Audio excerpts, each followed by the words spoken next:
Second question bears on today, because the second question people would ask is, you seem like a nice young man.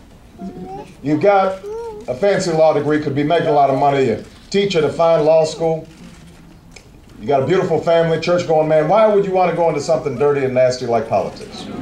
Why would you want to go into politics? And the question is understandable because at some level, all of us feel cynical about the political process.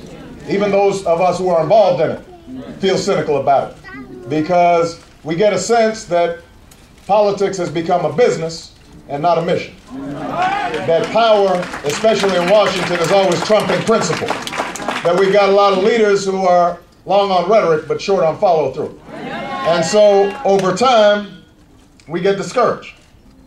Over time, we start feeling as if what happens in the public arena doesn't really make much of a difference. Maybe every 2 years, every 4 years, we vote, we hold our noses, choose the lesser of two evils. But we don't really have confidence that government is going to make a meaningful difference in our lives. At most, we hope that it does us no harm.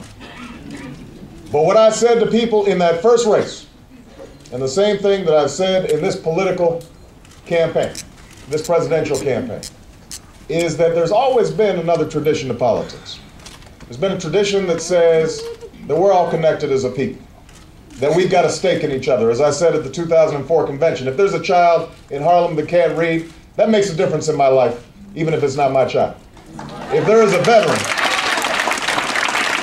veteran in Chicago that is foraging through a dumpster because he's homeless, because he didn't get the proper services that he needed after serving this country, that diminishes all of our patriotism. That basic notion that I am my brother's keeper, that I am my sister's keeper, that is part of what has built up America at every stage. We like to talk about our self-reliance and our individualism, and that's a good thing.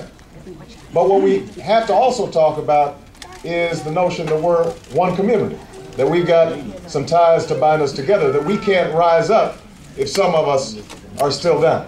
And it's that principle that got me into politics in the first place, and that's the reason that I'm running for the presidency. Now, Reverend Al mentioned that he and I have had some conversations.